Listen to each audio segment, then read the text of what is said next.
Welcome to Popcorn Unscripted, the podcast where we dive into movies and TV shows with no scripts, no filters, just real talk and plenty of popcorn. From timeless classics to the newest releases, it's all about real opinions and unfiltered conversation. I'm your host, Bailey, and let's grab some popcorn, sit back, and let the show begin. Welcome to episode 48 and another episode of Fright Corn Fest. Today, we are talking about a new movie that has recently come out. Today we are talking about Good Boy. And so this time, the ghost story isn't told by people. It is told by a dog. So essentially, Good Boy is a haunted house horror told from the dog's perspective. Now, when I first heard about this movie, I was very intrigued by it because I've always believed that not only dogs but cats too, or just animals in general, can in fact see things that we can't see. So I was very interested to see what this movie had to offer. But to give you a little bit more of a detail on the plot, so essentially Good Boy is a horror film told from the perspective of a dog named Indy, that's the dog's name, who senses a dark supernatural presence in the rural home his owner Todd had moved into. Now, I went into this movie a little bit blind. All I knew was that this horror film was told from the perspective of a dog. That's about all I knew as far as this movie went.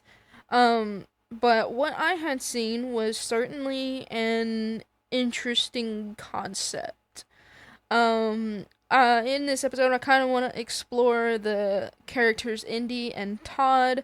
I want to go over the story and filmmaking choices and things of that sort of nature. Let's see. So, to describe, at the beginning of the movie, we see Todd and Indy driving in the rain. And that's another thing about this movie, is that this movie is made to be kind of gloomy, but that's mainly because the owner does have a chronic illness, and essentially I can't remember what the chronic illness is off the top of my head, hold on. It's a lung disease. He has a chronic lung disease, and he's oblivious to the dangers that's in his house, and his sister suspects the house is haunted and things of that nature, and she thinks that the supernatural things going on from the house is related to their grandfather's death, who had died several years back. And when we watch Todd and Indy go into the house, Todd actually starts to watch these videos that his grandfather had recorded, and he was coughing a lot like Todd. And so that's one thing that we do see. And also throughout the movie, we see visions not only of the grandfather through the dog's eyes. Not only do we see that, but we also see the see his dog, who had unfortunately died in the cellar, I think, or in the yeah, I'm pretty sure it's like an underground cellar type deal, but the movie's tension does ramp up as Indy tries to protect his human from these entities that are lurking in the shadows and dark corners. It's a role that he does take on with courage and loyalty, and that's where a man's best friend essentially comes from. I know that with my own dog in my own home, Sophie just barks at any sound like that's abnormal. She barks at anything, but I am a firm believer that sometimes she can hear things or see things, because we did used to have house cats, and I think that maybe sometimes she can hear their spirits or something along that nature. I genuinely think I genuinely think that's a thing, because there's a habit that she does that our cat Simon used to do. So what she does is she'll pick a little bit of food up in her mouth and then drop it on the floor and then eat it. And I was explaining this to my mom one morning. I was like, yeah, you know why Simon did that, right? And she was like, no. And so Simon did that because his whiskers were so sensitive. So he had to pick up a mouthful of food and drop it on the floor just so he'd be able to eat it because his whiskers are so sensitive because he was eating out of a bowl. Some people say that it's best to feed a cat off of a plate rather than a bowl because their whiskers are so sensitive. But I digress. But in the beginning, once Indy and Todd pull up to the house, Indy, like, instantly begins seeing things that humans can't. Like, in the beginning, Indy ended up seeing a figure back behind them in the car when his owner Todd was out in the rain trying to unlock the front gate and stuff. So it was certainly interesting to watch this kind of thing. And then, of course, Indy did not want to get out of the car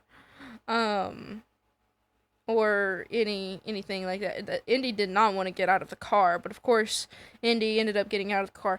And this is another thing that I want to express too, is that I feel like Indy was not, like, I feel like a dog is supposed to be afraid of nothing, which of course with my dog, she's this most skittish dog you would ever meet. Like, she's literally afraid of her own shadow sometimes, I think. But I feel like with a dog like this that is really wanting to protect his owner, I feel like they should have directed the dog to be more, like, you know, aggressive towards these things, because even my dog, if something is going to threaten us or me or my mom or my dad even, like, she will be vicious if she knows that it's going to be a danger to us. Like, every night she will go outside and she will run off whatever is outside. She'll run off whatever's outside. Usually it's a few deer out in the field, or she'll run and bark at it and let it run off. You know, she'll just scare off. We call them boogers. But I feel like the dog should have been more proactive in trying to scare away these entities trying to hurt its human. Because I genuinely think any dog should be that way in protecting its human. Like, no matter what breed it is. Like, even the small little, I like to call them demon dogs, and I think most people do, but I'm talking about Chihuahuas. Even they can be small and vicious if their owner are going to be attacked, I think. But that's what I think dogs were meant to be on Earth for, is to help protect us and things like that. And then, of course, as the movie goes on, you start to see changes happening to Todd, which of course Indy can't help.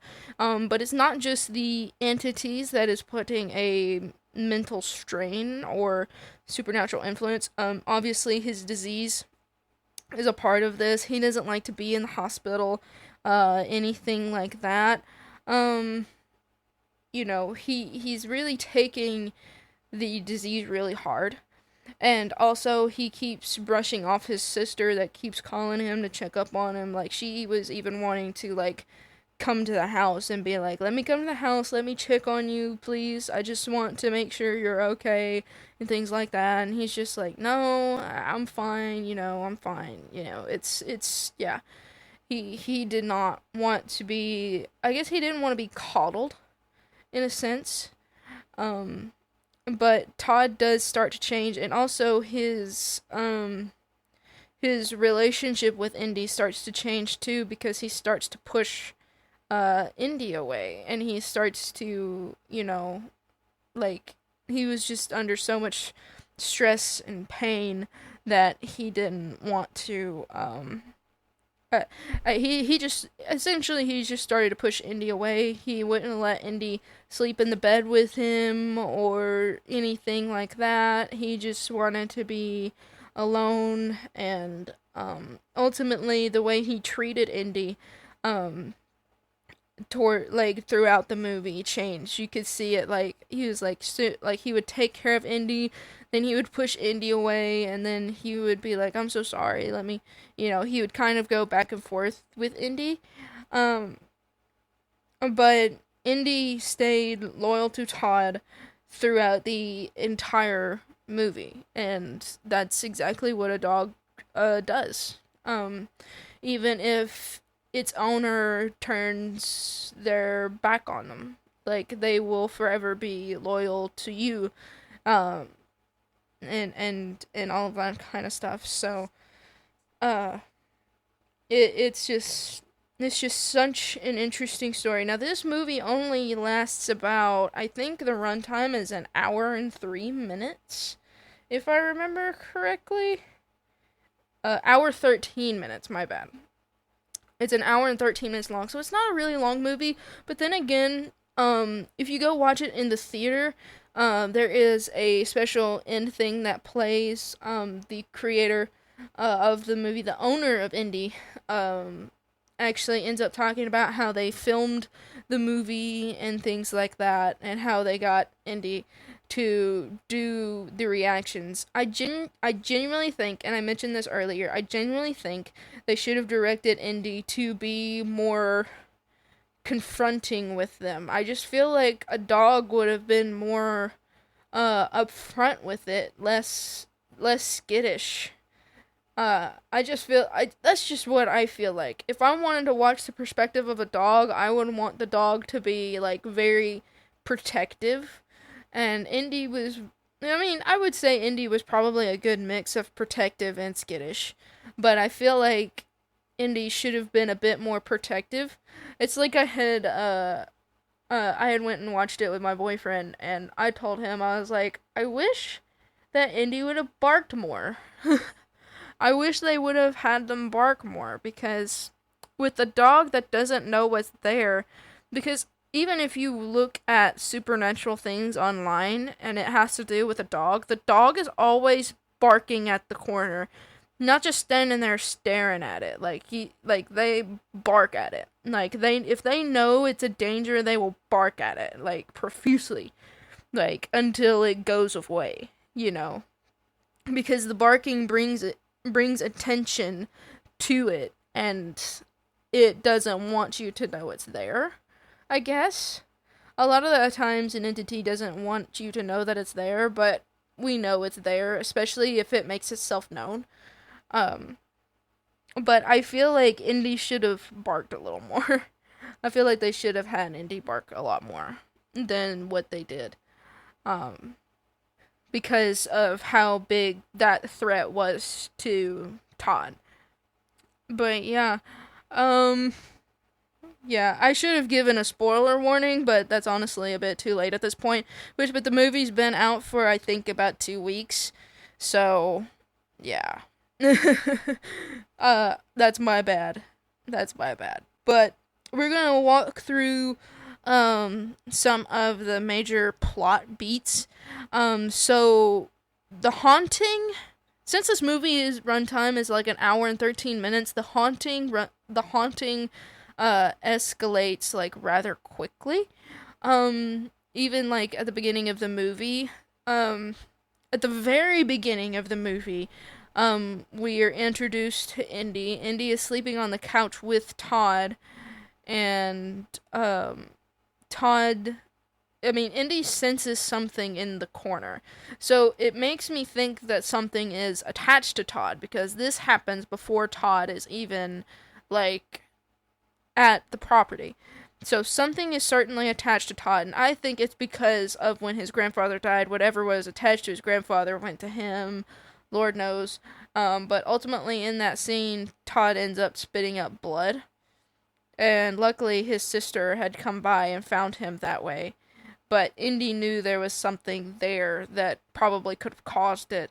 But ultimately Todd is put into the hospital, things like that. We see some scenes of Indy growing up and things like that. We see some scenes like that.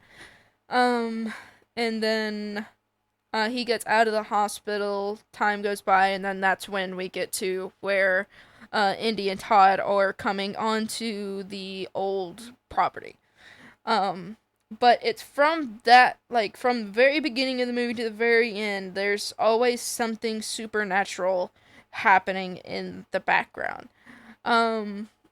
Such as seeing dark figures, seeing, his grandfather's dog, also, who they couldn't find the dog after he died. They couldn't find the dog at all. So that's another thing too. So we see the spirit of the dog. And a lot of things happen. What I give this movie props for, because it isn't easy to scare me, but sometimes, like, I guess it just depends on the movie, but there was a point in the movie where it made me want to close my eyes because I thought something was gonna jump out at me, and I hate that I hate that kind of stuff, where it just kind of jumps out at you. I hate that. It's yeah, but I digress. So, oh my goodness. So we see that, and then there was at one point where Indy finds that dog's collar, and something happens. I forget exactly what happens. But of course Indy gets freaked out, and it's very quick. The changes that happen to Todd also are very quick. And then of course you also have, like, the neighbor as well that they meet in the woods. And he warns that there are fox traps because it is fox hunting season. So there is at one point where Indy gets in one of those traps and is dragged back into, like, one of those logs or whatever, like the hollow logs. So there's that. There's a bunch of different things that happen, and then of course there's this one where Indy hears its owner coming up the stairs, but Indy didn't know if it was going to be its owner or if it was something else. Indy didn't know. But you can see his owner just drag.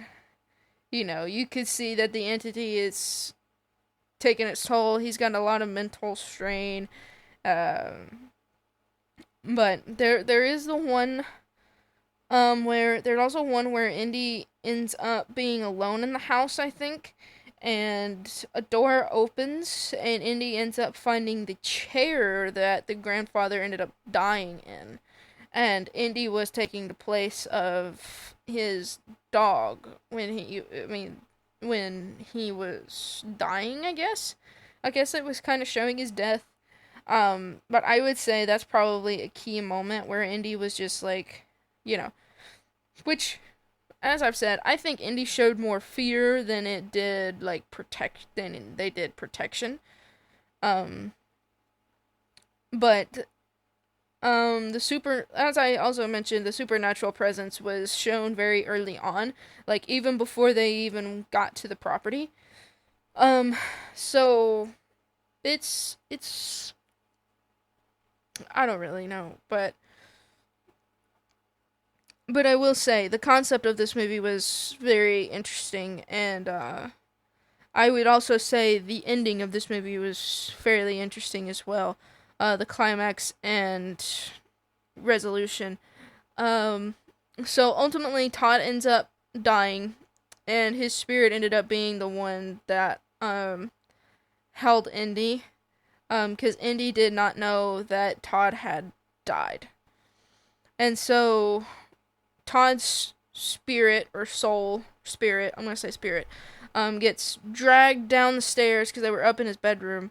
Gets dragged down the stairs by this entity, gets grabbed by this entity, and gets dragged. Indy, of course, chases the entity and ends up going down into the cellar. And the grandfather's dog's skeleton was actually there at the bottom of the stairs. So that's where his dog ended up being. And that's where he finds the entity and Todd's spirit going into this cave or hole or something. I'm not really sure what it is, but I would assume it's some kind of cave. in a sense, that's dug into the bottom. It's dug out or something. And Indy, of course, tries to bring his owner back, but of course the owner's already gone. The entity already took his spirit, and unfortunately the entity won in that regard. There was nothing that Indy could have done, but of course, Todd told Indy to sit and stay. And I'm assuming that's what happened with the grandfather's dog, is the grandfather had told the dog the same thing, and ultimately the dog ended up dying from, I'm gonna assume, dehydration and hunger, um, just through context clues and things like that. I just think that's what would have happened to that dog. But ultimately, Todd's sister ends up coming to the house anyway and finds Indy in the cellar, and Indy was able to live and get out of the cellar, which was very, very good, because at least in Hollywood, you don't want to kill a dog because it's like detrimental if you want to kill a dog. Um, but the movie comes together rather nicely. Again, that's really my only gripe, is that I wish Indy was more proactive, I guess is what you would call it. I wish they were more proactive, more I guess more, what would you like, more protective with Todd. I feel like Indy was very much I think Indy was more of a scaredy cat than they were a protector, um, in that regard. But the story does come together quite nicely. There are probably some areas where you could get confused, but then again, I actually don't even know what this film's budget was. But then again, it was this husband and wife that had filmed it, and then of course they had like a little crew to help with a bunch of other things. But I'm not exactly sure what the budget was at this point in time. It currently has a 90% on Rotten Tomatoes. Again, it's not a bad movie. I think the concept is fairly interesting. Um, let's see. Where was the budget? What was the budget? So the budget was just about the $750,000 is how much the budget was. So if you keep that in mind, I mean, it's a fairly decent, fairly good indie movie, I would say. And from what the box office says, its opening weekend grossed over $2.25 million, which is fantastic for a movie with this small of a budget. And I'm proud of what they've made. And would I watch it again? Maybe. I might watch it again just because of Indy. I love Indy so much. It's such an adorable dog. But it's amazing. This movie was amazing. I'm glad it did well in the box office. Because this movie absolutely deserved it, especially since they had done filming for the past 3 years. This movie took 3 years for them to make. And so I'm glad that this movie was in fact a success and made well over its budget, and then some. Because that's incredible for a movie of this size. So we'll get into the character and perspectives. So specifically Indy and Todd. So Indy, how effective is it to tell the story from his POV? What limitations and strengths does it bring? So with a dog, you can't really effectively do a POV from a dog, I think, because you genuinely don't know as a human what a dog actually sees in the shadows. You don't know what they actually see. So, but you know when your dog is feeling scared. You know when your dog feels threatened. You know, like, a dog is very good at telling emotions. I mean, of course, dogs of all breeds, I think, can tell its owner's emotions and know, like something is wrong, something is going on, and Indy certainly did. I would say the way they told the story through Indy's eyes was pretty effective. Um, Indy was such a good. He was a good boy. He was a good boy, and as for limitations, if you look at it budget wise, they did have a little bit of limitations, filming wise. But with how they did it and everything, I genuinely think they did an amazing job, especially with the limitations that they had, and especially with the way they worked with the budget of what they had as well. It was all very, very well done. Very, very well done. Hats off to the directors and makers of this movie, because it was certainly amazing. And also, if you stay after the credits and watch that part, it shows how they got Indy to be so expressive, how he directed Indy to do like certain looks and things like that. It's like they showed like a really serious scene, and then they showed the behind the scenes of it, and it's just them making noises to try to get Indy to look at the camera, or something like that. And it's just kind of funny to watch how this movie was filmed behind the scenes. So we'll move on to Todd. As a human in the story, how believable and sympathetic is he? How much do we see or feel his deterioration. We definitely see his deterioration throughout this movie, especially if you keep in mind that this movie was an hour and 13 minutes long. You see him deteriorate fairly quickly, especially his mental health. His mental health deteriorated fairly quickly as well as his health. I wouldn't say he was very sympathetic. I genuinely think he was more so thinking of himself, especially when he moved away from his sister and him having this chronic lung disease.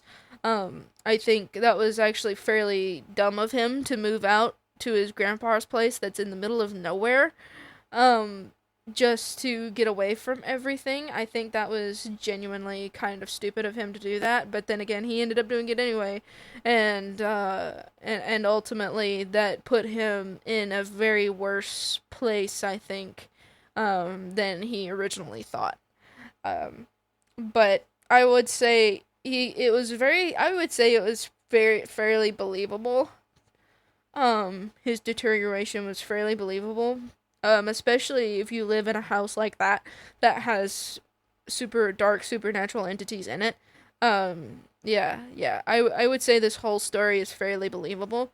But whether or not people will believe what Indy sees is true, is a whole different story. So we'll talk about their relationship as well. You can see Todd and Indy's relationship rock back and forth. Now, Todd had raised this dog since it was a puppy.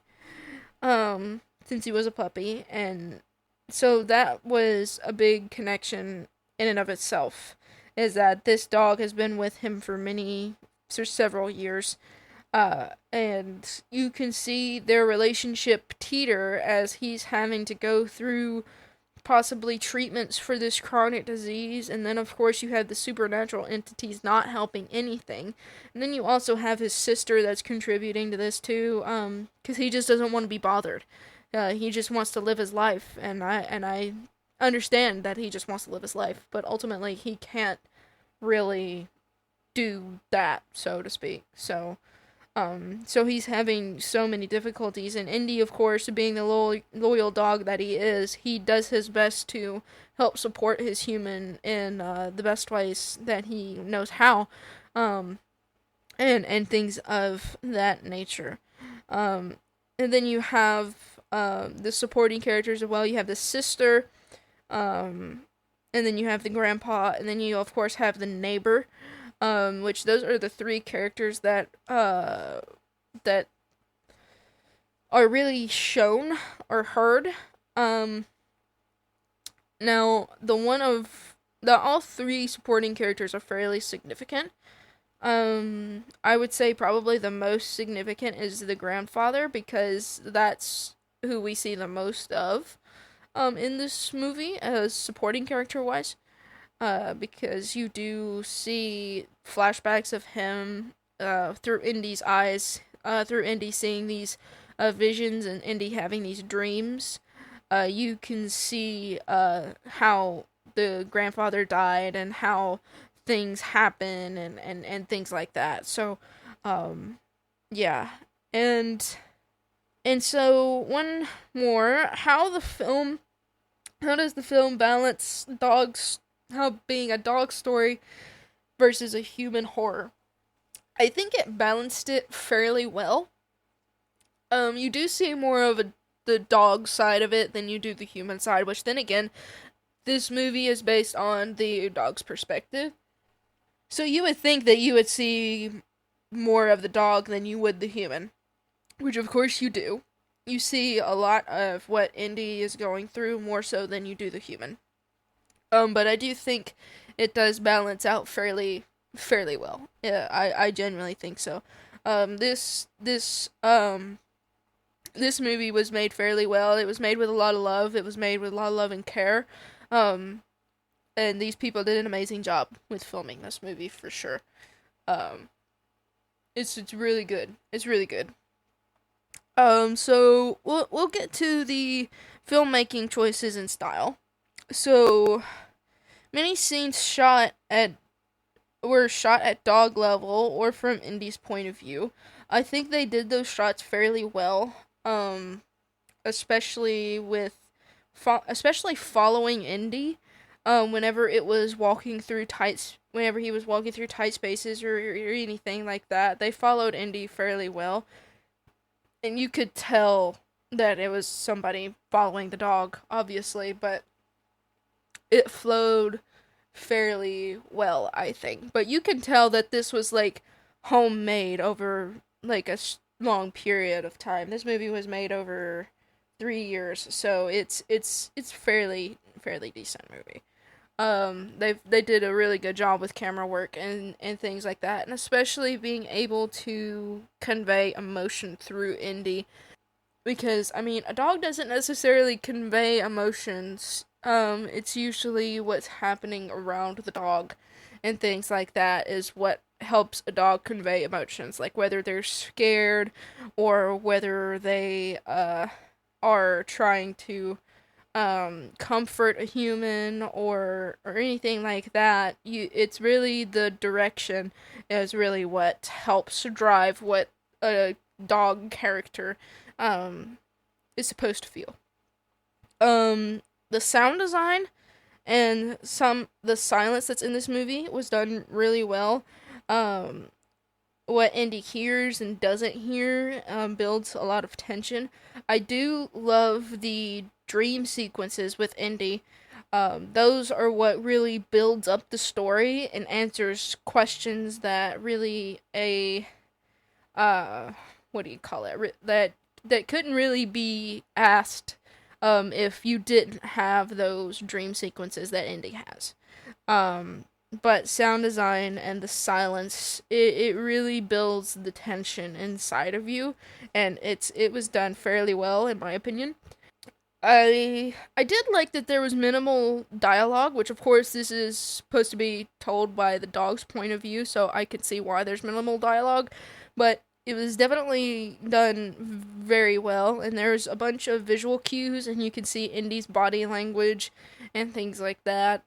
Just getting those directions were perfect, I think. Them being able to direct Indy was very good.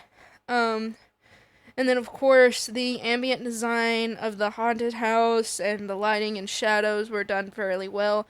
I do think they put some sort of like blue filter, kind of like how they did with Twilight. There is like a gloomy sort of like visual effect in this movie. Like this movie is mostly dark, which it's supposed to be, because this is a dark time in Todd's life. So Yeah, it's fairly dark compared to most horror movies. But of course, the the color doesn't come until the end of the movie where the sun is shining and everything is okay because Indy is saved by Todd's sister. Um and all of that kind of stuff. I do think the I do feel like this movie could have been a little longer, maybe, but I'm not too bothered with the hour 13-minute runtime. I think it was kind of perfect, but then again, you are limited with a dog POV, so I genuinely think it's a pretty good runtime. I think it's very well paced, which of course in this movie everything happens fairly quickly. That's why I think it could have been stretched out a little more, maybe. But with it being told from a dog's perspective, it's kind of hard to film a movie from a dog's perspective. Especially if the dog can't talk, because a lot of the times when you do a live action with a dog, a lot of the times the dog and animals talk. But in this movie, that is not the case. You just you could just feel the emotions from Indy just by looking into his eyes, or by the music that's playing, or something like that, and it was done very, very, very well. So getting into the themes and deeper meaning, so this movie really projects loyalty, protection, and also helplessness. The helplessness coming from Todd because he necessarily can't help himself. He can't prevent this disease that he has. He just has it, you know. And then of course you have the loyalty and protection from Indy as well. And things like that. So those themes are play a big part in this movie, I think.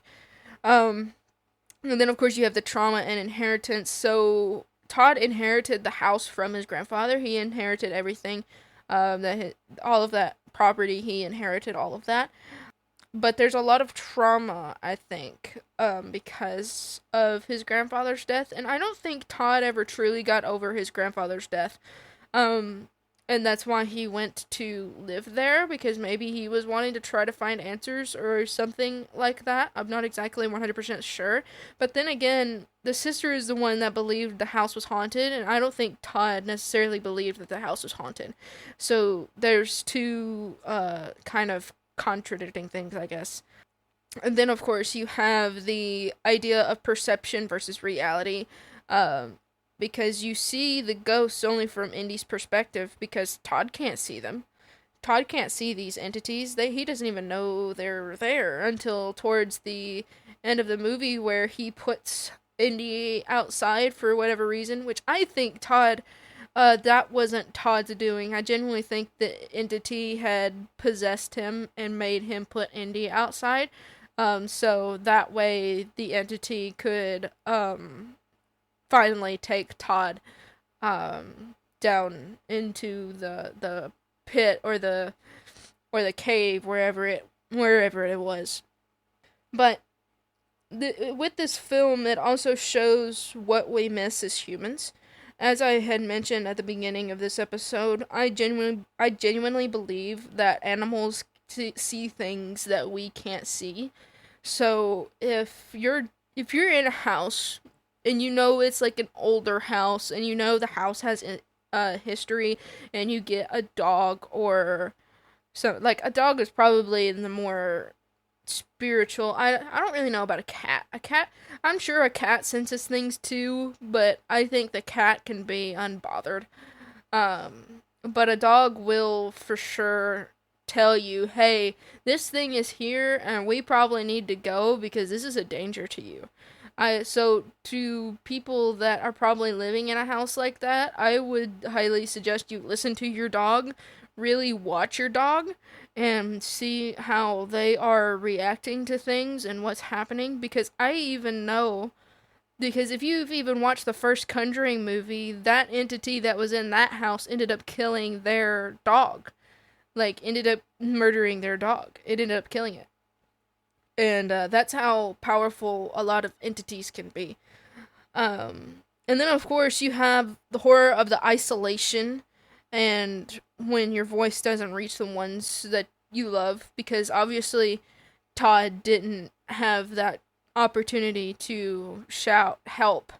And Indy was the only thing there that he could really rely on to kind of go get help. And of course, Indy did try to go get help, but ultimately that didn't happen, and Todd ended up passing away, unfortunately. And things of that nature. So my final thoughts is Good Boy Assess, and what does it bring to the new haunted house genre? Good Boy is by far a success. I genuinely enjoyed it. I enjoyed it. Because I think it was a very interesting concept. I don't know if it brings anything new to the genre. Other than it being a different sort of perspective. I genuinely think they should make more movies like this, where it's from a dog or animal's perspective and things of that nature. So, just a few quick questions for you guys. So, if you could see ghosts like Indy, would you try to warn people, or would you kind of stay hidden, or be like, that's not there, that's not real, things like that? And which Indy moment shook you the most? Or do you think the dog's perspective limits or enhances horror? Let me know down below, and I will see you guys in the next episode. That's a wrap on today's episode of Popcorn Unscripted. Don't forget to rate, review, and subscribe wherever you get your podcast. New episodes drop every Monday and Friday, so be sure to tune in. Until next time, keep your popcorn close and your movie critiques closer. Thanks for listening to Popcorn Unscripted.